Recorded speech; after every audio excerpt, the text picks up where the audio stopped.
जय माता की। कैसे हैं आप सब? आप सबका स्वागत है मेरे इस यूट्यूब चैनल पर।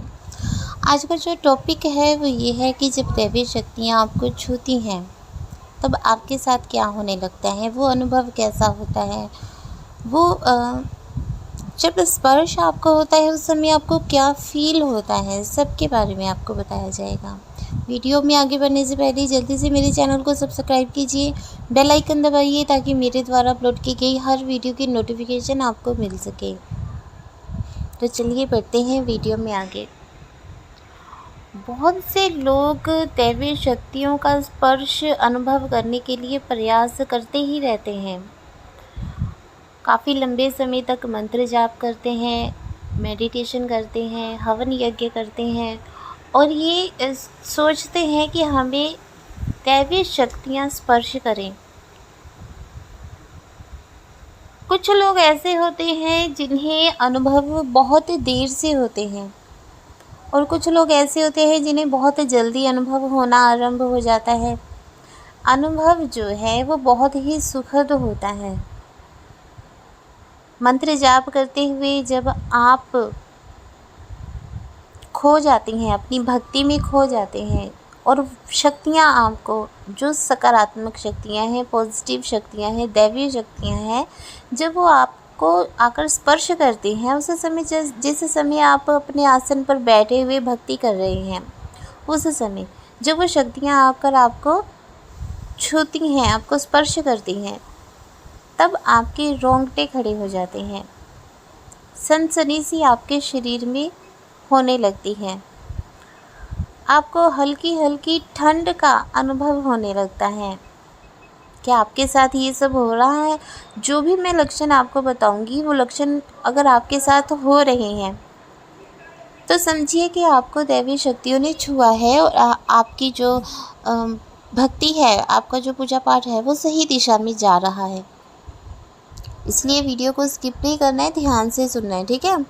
जब दैवीय शक्तियाँ आपको स्पर्श करती हैं, आपके रोंगटे खड़े होने लगते हैं, सनसनी आपके शरीर में होने लगती है, गर्मी में भी आपको हल्की हल्की ठंड का अनुभव होने लगता है।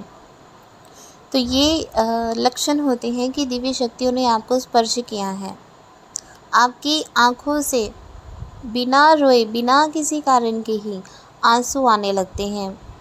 तो ये भी एक लक्षण है कि दिव्य शक्तियाँ आपके आसपास हैं और आप उनके टच में हैं। आपको उबासियाँ आने लगती हैं। आपके मूलाधार चक्र पर आपको वाइब्रेशन फील होती है और जब मूलाधार पर वाइब्रेशन फील होती है तो कुंडलिनी शक्ति जो है वो जागृत होना आरंभ हो जाती है। कुंडलिनी शक्ति ऊपर की ओर जब उठती है तब आपको वाइब्रेशन फील होती है। वही वाइब्रेशन आपको आज्ञा चक्र और सहस्त्रार चक्र पर भी अनुभव होती है। आज्ञा चक्र पर आपको खिंचाव महसूस होता है, आपको सफ़ेद रंग की रोशनी दिखाई देने लगती है। वैसे तो रोशनी कई प्रकार की आपको दिखाई देती है, ठीक है, कलर आपको अलग अलग दिखाई देते हैं। कभी लाल दिखता है, कभी बैंगनी दिखता है, कभी पीला दिखता है, कभी हरा दिखता है, कभी सफ़ेद दिखता है, कभी कभी आपको धुएं जैसा दिखता है, जैसे धुएं का रंग होता है, ऐसा आपको कलर दिखाई देता है। उस समय जब आप पाठ करने के लिए, जाप करने के लिए, मेडिटेशन करने के लिए आप बैठे हुए हैं, आपकी आंखें बंद हैं, बंद आंखों में वो आपको ये सारे कलर अलग अलग दिखते हैं। किसी को कोई भी कलर दिख सकता है, ठीक है, ये आपको दिखाई देने लगते हैं। लेकिन जब आपको वाइट कलर दिखाई देता है, सफ़ेद दुधिया कलर दिखाई देता है, तो वो अनुभव बहुत प्यारा होता है। बहुत से लोग क्या करते हैं, जब उन्हें इस प्रकार से रोशनी दिखाई देती है तो वो आंखें खोल लेती हैं। उस समय आपको आंखें खोलनी नहीं चाहिए, आपको अपने ध्यान में ही मग्न रहना चाहिए। जाप करते हुए, ध्यान करते हुए या आप जो भी पूजा पाठ कर रहे हैं, आप जब उसमें खो जाते हैं, आपको शून्यता का अनुभव होने लगता है। आपको ऐसा प्रतीत होता है जैसे आपका शरीर शून्य होना आरंभ हो गया है। तो ये भी एक संकेत है कि दिव्य शक्तियों ने आपको छुआ है और आपका शरीर शून्य अवस्था में जाना आरंभ हो गया है। तो ये बहुत अच्छा संकेत है बहुत से लोग घबरा जाते हैं कि हमारे पैर सुन्न क्यों हो गए, हमारा शरीर सुन्न क्यों हो गया, तो वो पूजा पाठ करना छोड़ देते हैं अज्ञानता के कारण। तो आपको ऐसा नहीं करना चाहिए, बल्कि आपको और भी अधिक पूजा पाठ करना आरंभ कर देना चाहिए। तो ये तो बात हुई कि जब आप बैठे हुए हैं अपने आसन पर और आप मंत्र जाप कर रहे हैं या मेडिटेशन कर रहे हैं, ध्यान लगा रहे हैं, ये तब की बात है, ये तब के अनुभव हैं। लेकिन कुछ अनुभव आपको सोते हुए भी होते हैं। क्या है वो अनुभव जो सोते हुए होते हैं? जैसे ही आप सोते हैं, आपको बहुत ज़्यादा देर तक सोने के लिए स्ट्रगल नहीं करना पड़ता। आप जैसे ही लेटते हैं वैसे ही आपको नींद आ जाती है। आप अपनी नींद की अवस्था में पहुंच जाते हैं और आपको ऐसे ऐसे दृश्य दिखाई देने आरंभ हो जाते हैं जो आपने खुली आंखों से जागते समय आपने नहीं देखे हैं। आपको ऐसे मंदिर दिखाई देते हैं स्वप्न में जहां आप जागते समय कभी गए नहीं हैं, कभी उसके बारे सुना नहीं है, कभी उसके बारे में पढ़ा नहीं है। और जब आपको ऐसा कोई मंदिर दिखाई देता है तो कुछ ही दिन बाद आपको इंटरनेट पर या अखबार में या किसी के माध्यम से उसी मंदिर के बारे में देखने को या सुनने को मिलता है। तो ये भी एक लक्षण है कि आपको दिव्य शक्तियों ने स्पर्श किया है। बहुत से लोगों को स्वप्न में सवारी आते हुए दिखता है। कभी वो खुद सवारी दे रहे हैं, कभी उन्हें कोई अनजान औरत या अनजान लड़की सवारी देती हुई दिखती है। तो ये भी संकेत है कि दिव्य शक्तियों ने आपको स्पर्श किया है। कुछ लोगों को छोटी छोटी कंजकें दिखाई देती हैं, बहुत ही सुंदर रूप में दिखाई देती हैं। कंजकें बिल्कुल ही सजी धजी हुई होती हैं, लाल चुन्नी उन्होंने ली हुई होती है, मेहंदी लगाई हुई होती है। तो ये दैवीय शक्तियों का अनुभव है।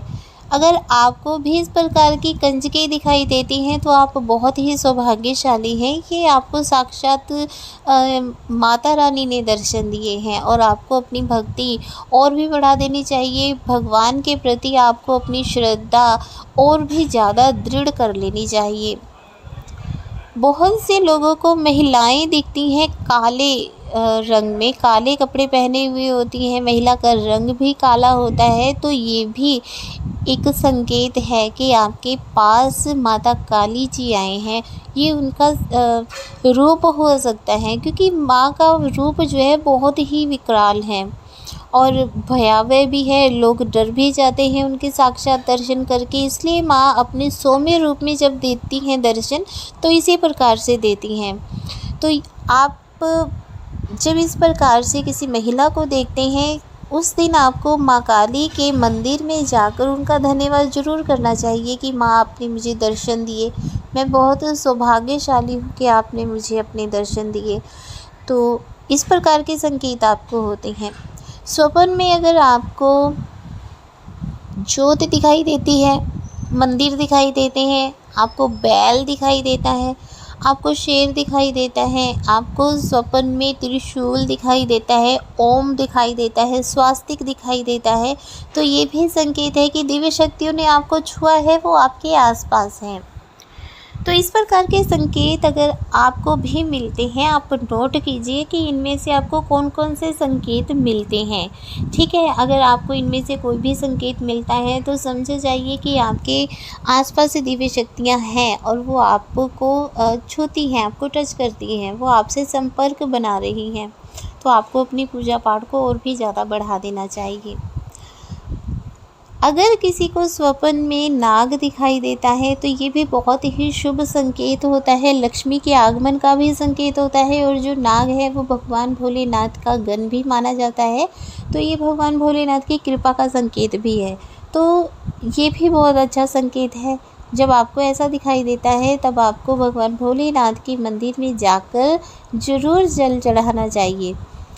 तो ये भी संकेत है कि आप भगवान भोलेनाथ के टच में जा रहे हैं, आप उनकी ओर बढ़ रहे हैं। ऐसे बहुत से संकेत मिलते हैं। जब आप गौर करना आरंभ करेंगे तो आपको भी पता चलता जाएगा कि हाँ, ये तो हमारे साथ होता है। तो ये था आज का टॉपिक। आशा करती हूँ कि आपको अच्छे से समझ आ गया होगा। जय माता की। खुश रहिए, खुशहाल रहिए।